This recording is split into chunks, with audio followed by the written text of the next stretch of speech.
आवाज नहीं आ रही है। जितना भी आर इधर उधर जितना भी एरिया सारा जागना चाहिए। बोलिए जयकारा। श्री गुरु महाराज की जय। बोलो श्री परमहंस दयाल जी महाराज की जय। बोलो नंगली निवासी सतगुरु भगवान की जय। बोलो अम्बाला वाले सतगुरु महाराज की जय। बोलो सारे संतन समाज की जय। थोड़ा सा खुले और थोड़ा सा ध्यान यही रखना है।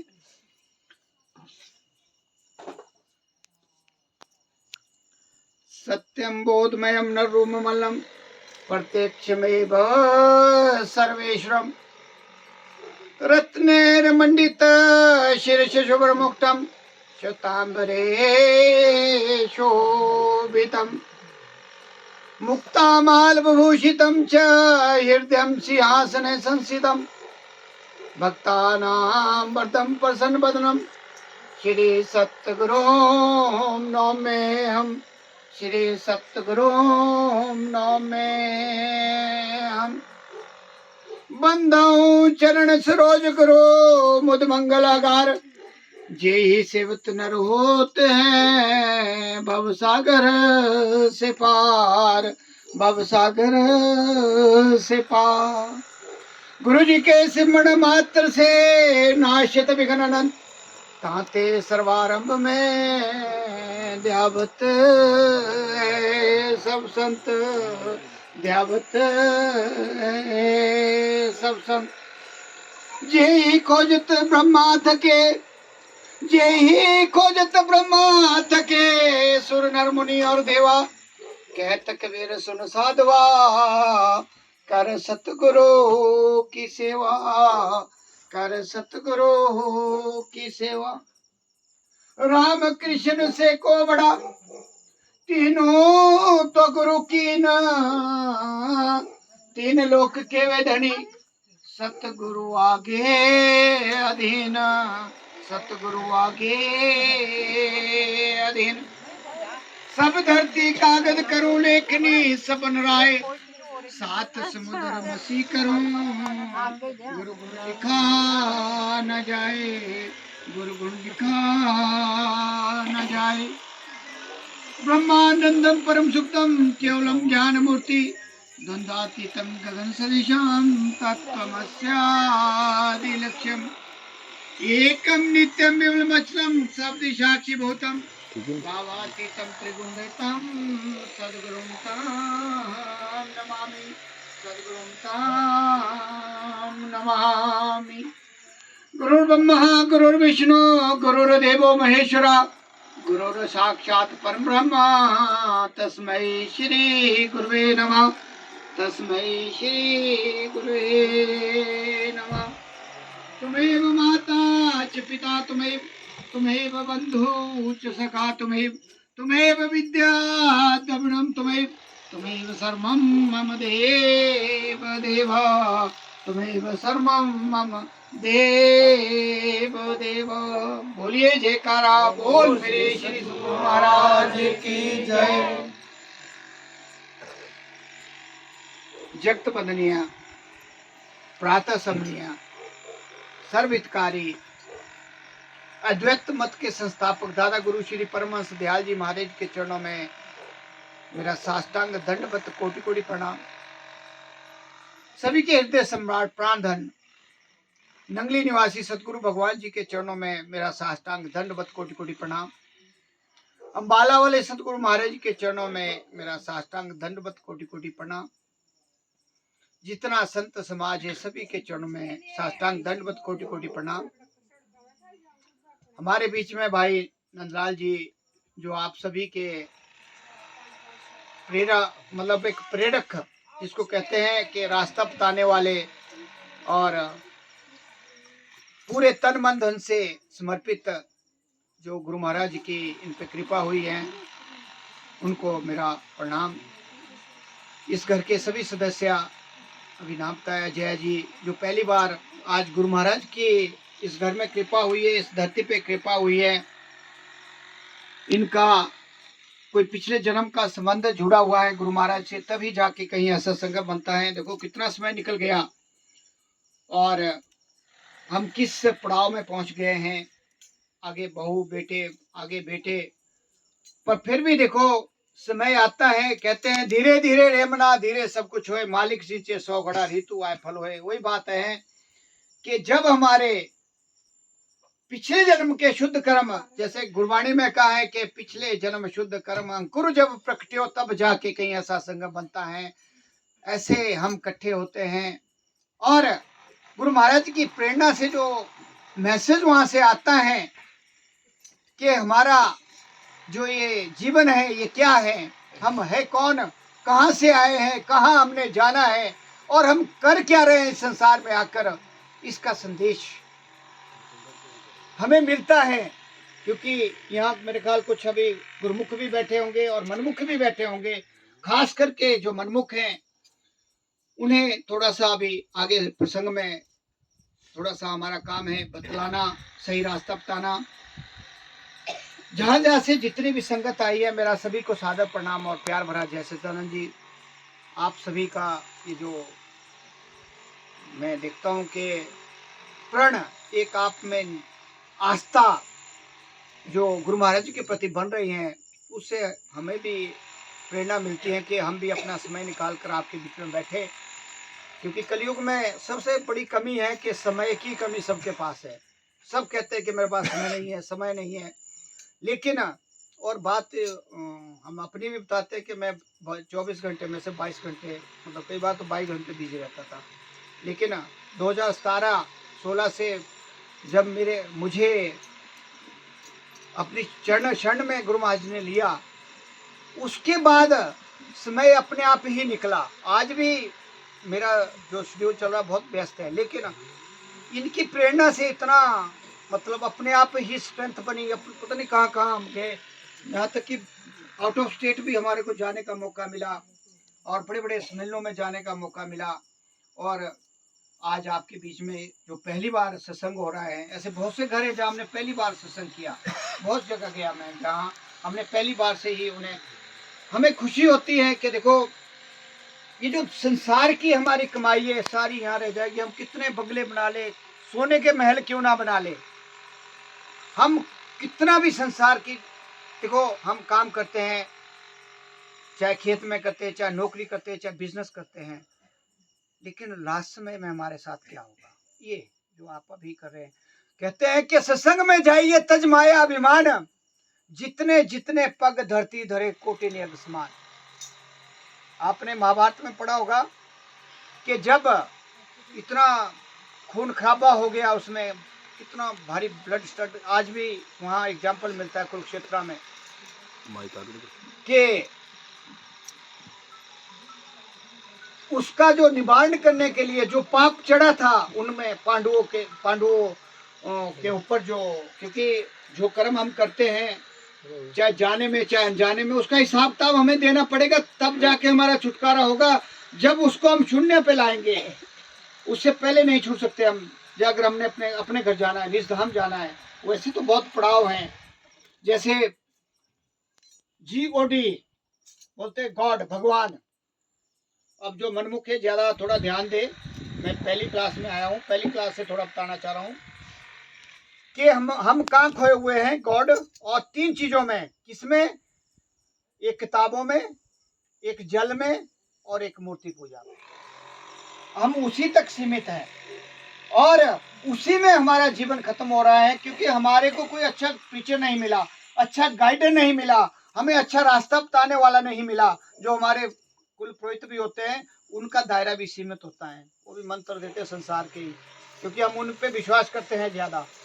लेकिन ये दरबार ऐसा दरबार है जो पूरे संसार में सबसे बड़ा दरबार माना गया है, क्योंकि इस दरबार में 68 तीर्थ, 33 करोड़ देवी देवता, सत्यतम रज ब्रह्मा विष्णु शिव माता सभी यहाँ विराजमान होते हैं। जब गुरु महाराज जी बैठ गए तो समझ लो कि सारे यहाँ आपके दर्शन हो रहे हैं और आपको उतना ही फल मिल रहा है।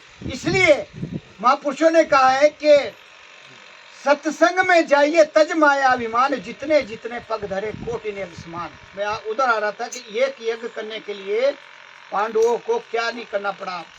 बड़ा लंबा प्रसंग है, तो कभी सुनाएंगे, 3 घंटे का प्रसंग है वो। एक यज्ञ करने के लिए। और आपको महापुरुषों ने सीधा कह दिया कोटि यज्ञ, जहां से भी आप चल के आए, पार से आए होंगे, शारदा से आए होंगे, नीचे से आए, देख लो आप कितने कदम पैदल चल के आए, कोटि यज्ञ के बराबर एक पांव आपने जब सत्संग के लिए आप चल पड़े तो आपको वो फायदा मिल रहा है।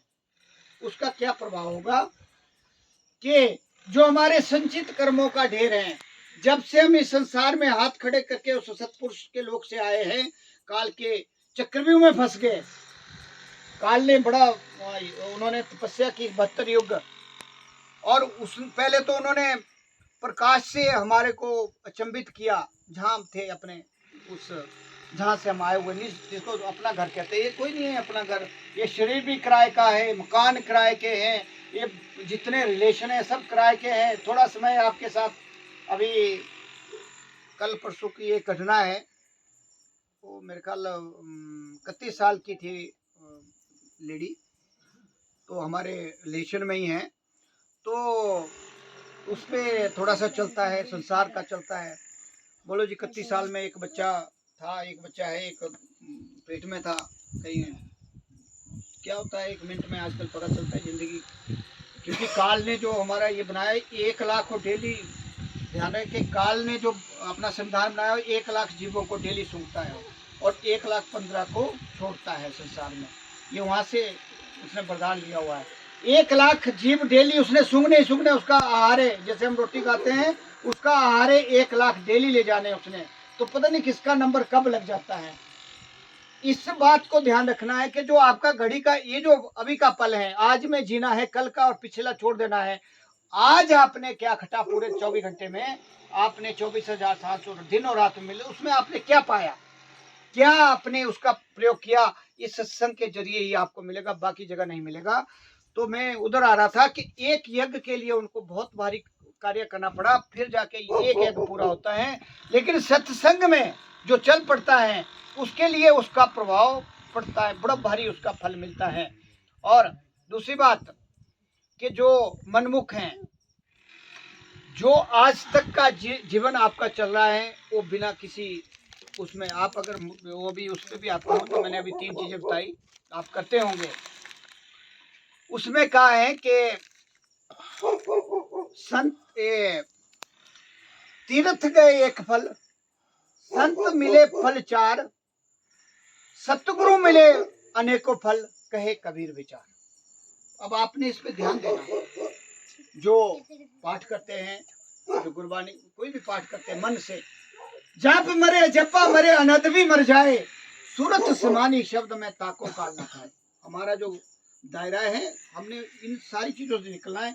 पहले पाठ में हम, अब मैं 3 चीजों में जा रहा था, मैं बिल्कुल शॉर्ट में आ रहा हूँ कि हम किस में खोए हुए, जल, किताब पढ़ने में और मूर्ति पूजा में। जल का क्या मतलब है, चले गए जी मारकंड नहाने, चले गए त्रिवेणी नहाने, चले गए महाकुंभ नहाने, चले गए हरिद्वार। अब कई बार चले जाते हैं हरिद्वार में, कहते हैं जो हमारे तो सारे पाप खत्म हो गए, हम नहा के आ गए, एक बार गंगा स्नान करके आ गए, ऐसा मन में आता है, जिससे हमारे को शिक्षा मिलती है। लेकिन ये सब भ्रम है,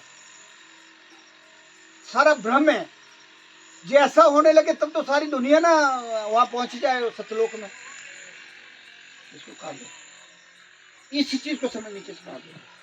इस चीज को समझना है कि हम उसमें खोए हुए कि हम तो वहां नहा के आगे, स्नान करके आगे, हमारे सारे पाप खत्म हो गए। मैंने क्या कहा, तीर्थ गए एक फल, आपको एक फल मिलेगा, उसका मिलेगा, लेकिन पुण्य बनेगा।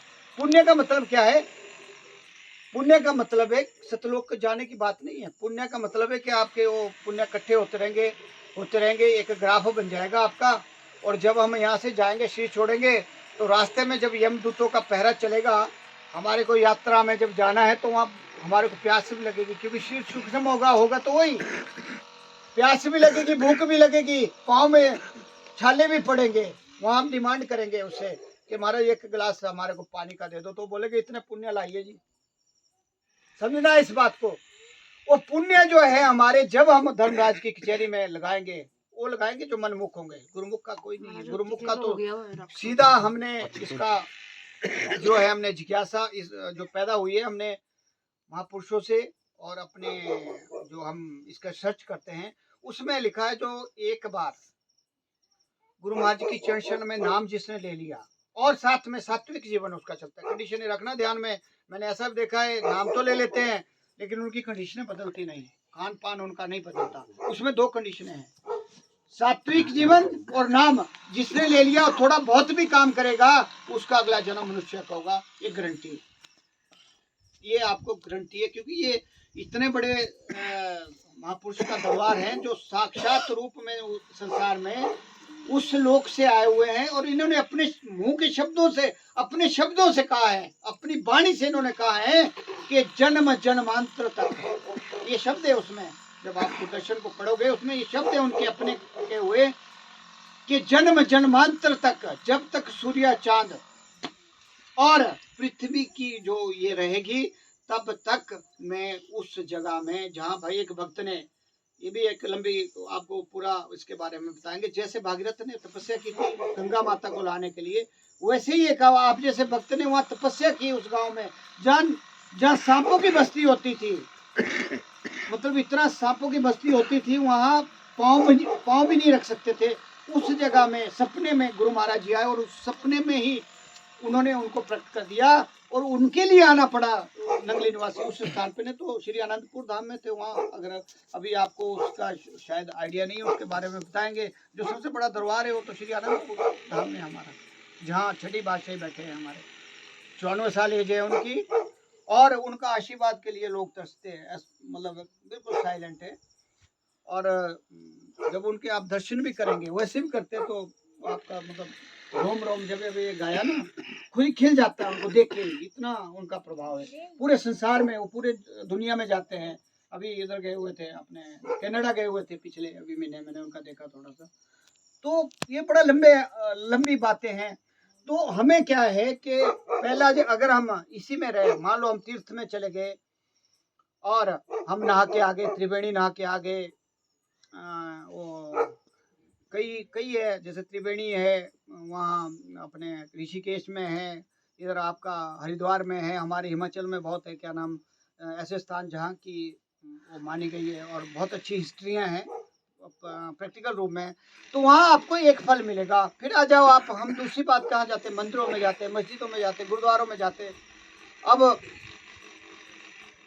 मूर्ति पूजा करते हैं और इसी में हमारा जीवन खत्म हो जाता है। जैसे हमारे को मिला हुआ है ज्ञान, तो हमने उसको भी देखना है कि उसका हमारे ऊपर क्या प्रभाव पड़ेगा। अभी मैंने बोला जाप मरे जपा मरे अनहद भी मर जाए, ये दोनों का कॉम्बिनेशन है। सूरत समाई शब्द में ताको काल ना खाए, हमने इन दोनों को समझना है।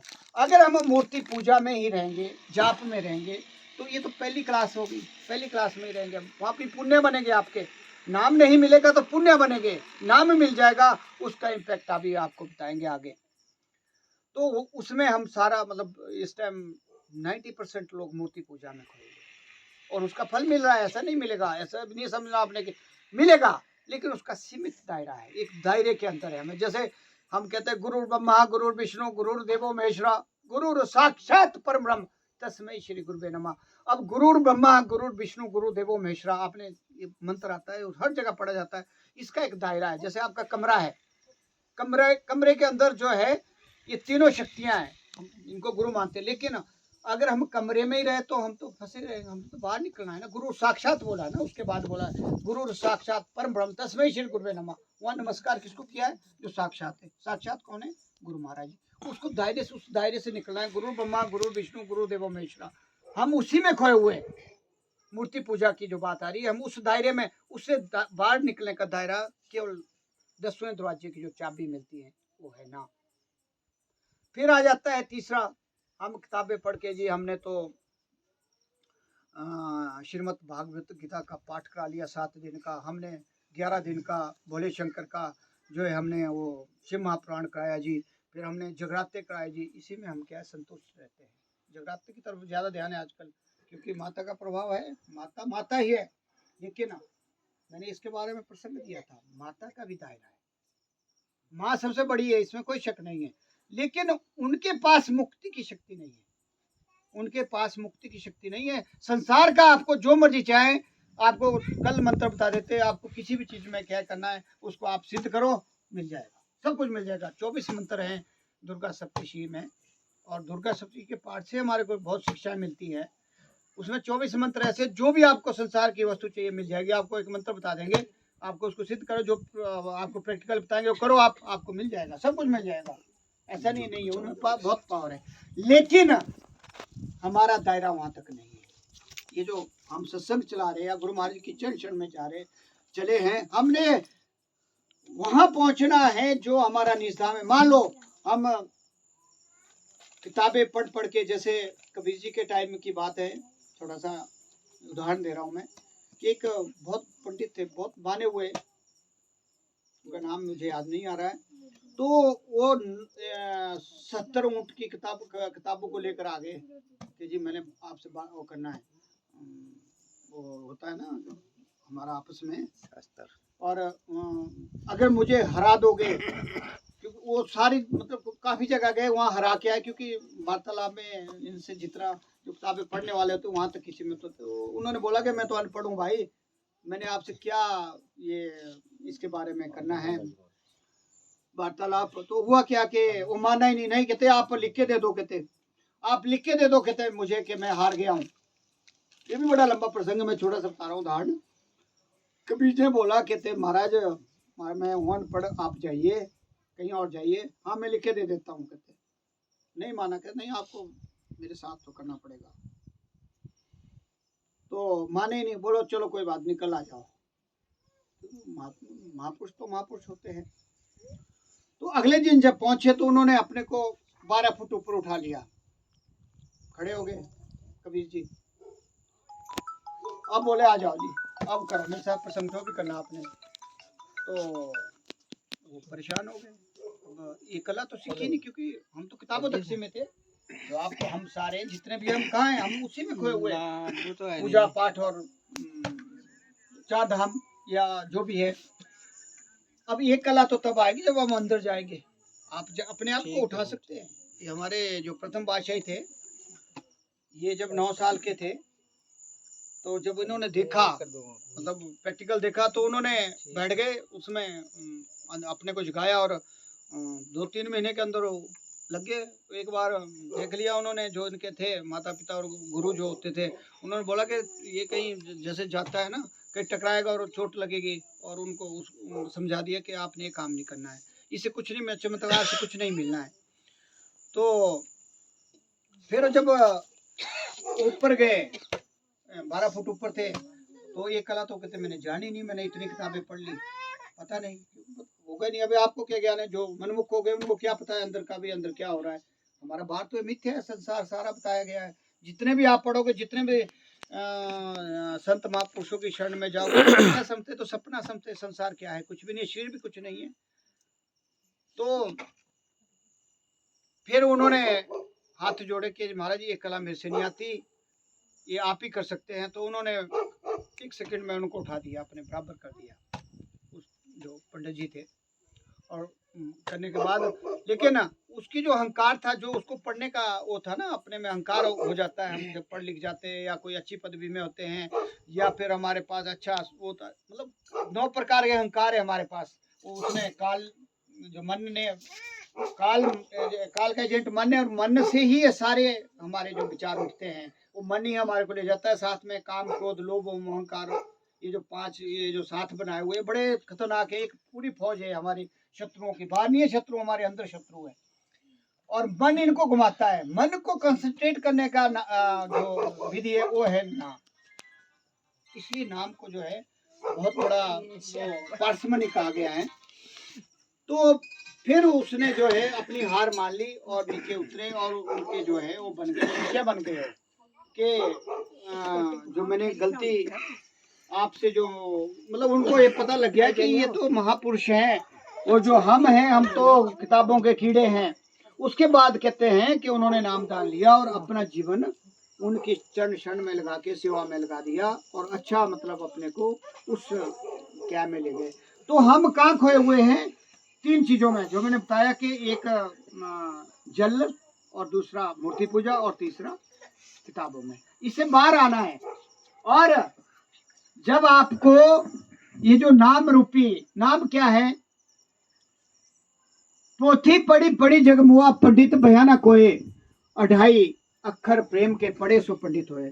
अब देखो, थोड़ा सा आपको ये बताना हो कि प्रथम गुरु कौन है? माता पिता। दूसरे गुरु कौन है? हमारे जो हमारी रक्षा करते हैं देवी देवता। तीसरे गुरु कौन है? जो हमें पढ़ाता है। चौथे गुरु है जो हमारे को प्रोफेशन में लगाता है। पांचवें गुरु है जो और आगे हमारे को पढ़ाने बीच में शिक्षा देता है। इस तरह छठा भी आता है, वो आपके अलग अलग किस्म का होता है। कोई आप में से ही गुरु मिल जाता है जो आपको सही दिशा दे देता है।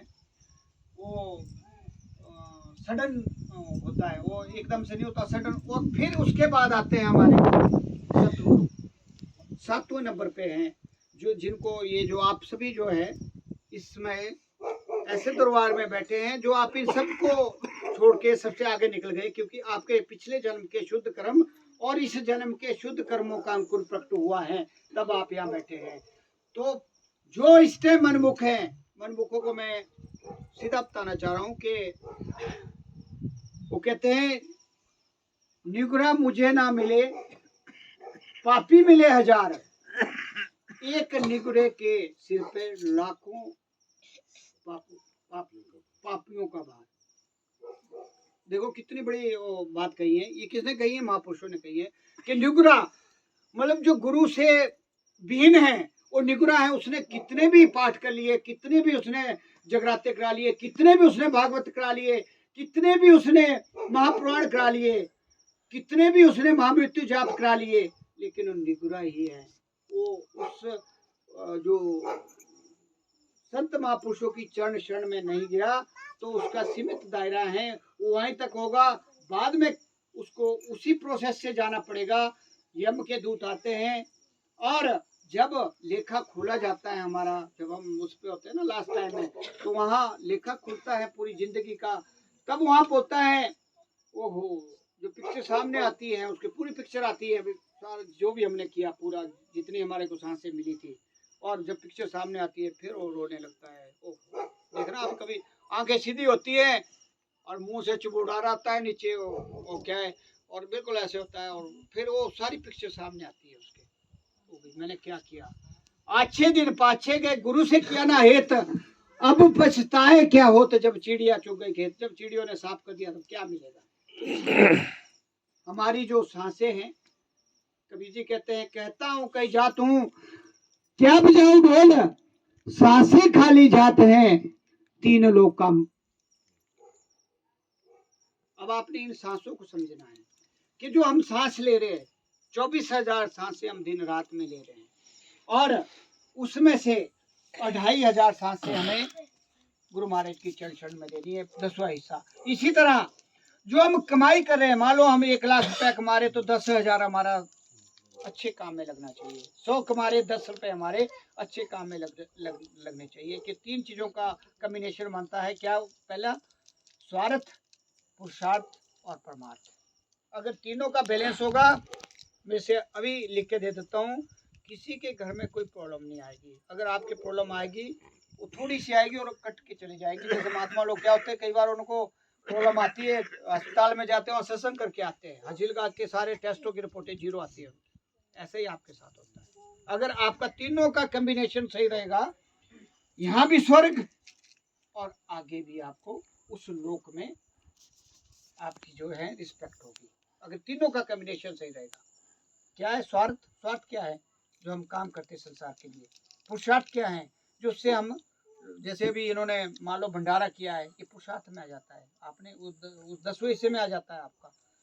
मतलब एक को भी आप अनुदान करते हैं, अनुदान का बड़ा इम्पोर्टेंस है। या फिर आप कोई आश्रम में देते हैं, कोई आप और जगह देते हो, सारा उसमें जाता है। आप यहाँ से चलते हैं, आप पेट्रोल खर्च करते हैं, वो भी सारा उसमें जाता है।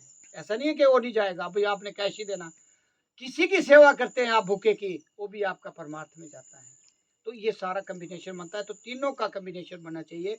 मान लो आप दिहाड़ी 800 रुपये कमाते हैं तो 800 का मतलब है कि 80 रुपये आप जो है 100 रुपया उसमें लगा दो, अच्छे काम।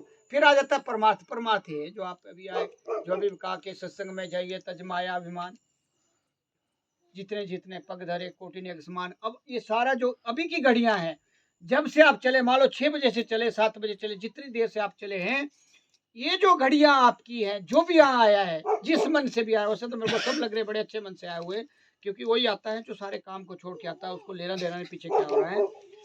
तो ये घड़ियां आपकी उसमें नहीं जाएगी, उस खाते में नहीं जाएगी जो यमराज का खाता है। ये घड़ियां आपकी अलग रजिस्टर में, और ये घड़ियां तब तक उस रजिस्टर में रहेगी जब तक हम सतलोक में नहीं पहुंच पाते। इसको बोलते हैं असली कमाई। बाकी कमाई आपकी कोई नहीं।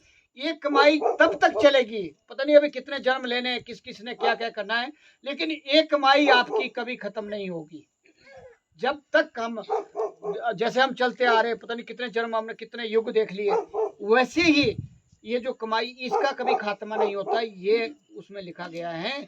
बाकी सब चीजों का खात्मा होगा, लेकिन ये कमाई चलती रहेगी चलती रहेगी। जैसे मान लो अगला जन्म होगा ना आपका, कम किया आपने, अगला जन्म आपका अच्छी जगह में होगा और अच्छी जगह में होगा, आप वहाँ प्रीचर से भी अच्छी पोस्ट में चले जाएंगे, क्योंकि आपके जैसे जैसे ग्राफ ऊपर चढ़ेगा, ग्राफ चढ़ाना पड़ेगा।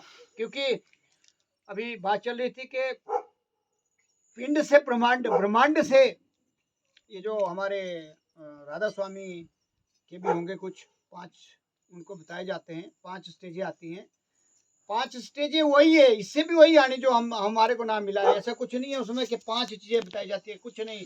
जो शब्द आपको मिला है सांसों का खेल है। जब आप प्रैक्टिस करेंगे, जो मैंने भी कहा, जाप मरे जपा मरे अनहद भी मर जाए, सूरत समाई शब्द में ताको काल न खाए। क्या है कि पहली स्टेज है जाप, जितना करोगे, पहली स्टेज है मुंह से बोला जाता है। दूसरी स्टेज है अजपा जाप, जो आपको मिला है, जिसको नाम मिला है, सांस ऊपर जावे सांस नीचे आवे। इसके बारे में मैं हर बार बताता हूँ कि जब सांस ऊपर को जाती है 3.5 करोड़, और जब सांस नीचे आती है 3.5 करोड़, 7 करोड़ का फायदा होता है। इसका प्रसंग फिर कभी फिर लंबा देंगे।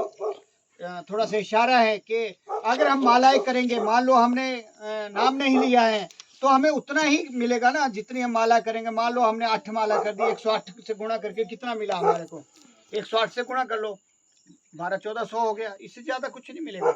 यहाँ तो आपको एक सांस का 3.5 करोड़ मिल रहा है ऊपर 6 सेकंड में, और नीचे को 3.5 करोड़ 7 करोड़ मिल रहा है, तो आप माले क्या करेंगे।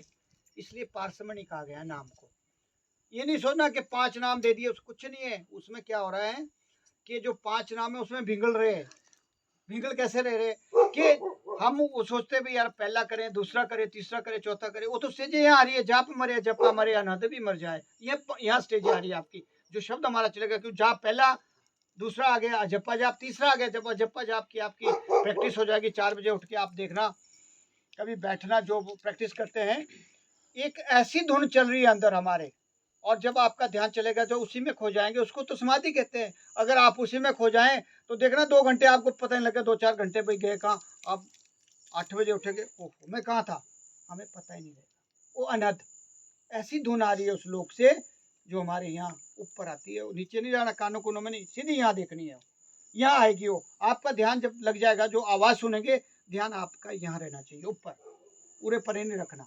कई बोलते दाहिने बाएं, उसमें नहीं जाना, क्योंकि फिर भटक जाता है ना इंसान। हमने एक ही रखना है, एक भाई ऊपर से आ रही है और यहाँ टकरा रही है, ऊपर से आ रही है यहाँ टकरा रही है। आप देखना कभी प्रैक्टिस करके, जो ओम का भी करते हैं ना, हमारे ओम वाले भी बहुत है, उसमें भी आप उस स्टेज में चले जाते हैं, लेकिन उसका दायरा है, फिर ओम का दायरा है। ओम में भी है शक्ति, ऐसा नहीं कि उसमें भी, उसमें प्रकाश आएगा। जो ओम करते हैं, जो नहीं आगे निकले हैं, उस चीज को समझना। तीसरी स्टेज आ गई, और चौथी के आ गई, जब आप इससे आगे निकलेंगे, सूरत समाई शब्द, शब्द धरती शब्द काश, शब्द शब्द भया प्रकाश, सगली सृष्टि शब्द के अच्छे, नानक घट घट शब्द। वही हमारे अंदर वही चल रहा है, लेकिन उसका हमारे को ज्ञान नहीं है। ज्ञान कब होगा, जब हम अभ्यास करेंगे नाम का। इसलिए नाम को पारसमणि कहा गया है। और जिन्होंने लिया है वो भाग्यशाली हैं, जिन्होंने नहीं लिया है, ज्यादा समय नहीं आपको इनको बताया। जहाँ आपको जरूरत पड़ेगी, महात्मा जी यहाँ भी पहुँच जाएंगे। नीचे जाना होगा, हम नीचे भी चल पड़ते हैं, इसका कोई खर्चा नहीं, कोई लेना नहीं देना। आपको उस विधि से अवगत कराया जाएगा, वो आपके अंदर है। नाम कोई बाहर से नहीं दिया जाता, ना मेरे पास है, ना महात्मा जी के पास है, ना किसी और के पास है, वो आपके अंदर है। आपको एक युक्ति बताई जाएगी, एक छोटी सी युक्ति है, उसी से आपने करना है। और इतना सहज है कि आप चलते फिरते, उठते बैठते, सोते जागते, आपके चले हुए सांसों के तो खेल है, सांसों के साथ चला हुआ है, उसको समझना है। और जो हमारा ये जीवन, जिसको दुर्लभ जीवन कहा है, उसका हमें लाभ उठाना है। इसीलिए हम इतने दूर दूर से आपके बीच में आ रहे हैं कि हमें अपने आप को जानना है कि मैं कौन हूँ, वो उसी के जरिए हम जान सकते हैं, जो विधि आपको युक्ति बताई जाती है। और हमारा इस जीवन में आने का जो उद्देश्य है वो सफल हो जाएगा, हो जाता है। और हमने प्रैक्टिकल रूप में, तभी हम आपके बीच में आए हैं, जब हम प्रैक्टिकल रूप में कुछ देखा है कि हमारे को वाकई फायदा हो रहा है। बाकी ये ऐसी चीजें जब आप खाओगे ना, गुड़ जैसे बोलते हैं ना, जैसे मान लो किसी ने गूंगे ने खा लिया गुड़, अब वो उससे पूछेंगे भाई कैसा है, तो वो तो बता नहीं पाएगा। वही है आपका जो इसका आनंद है ना, वो भी ऐसा ही है। तो आपने इसको समझना है, जानना है। तो कहते हैं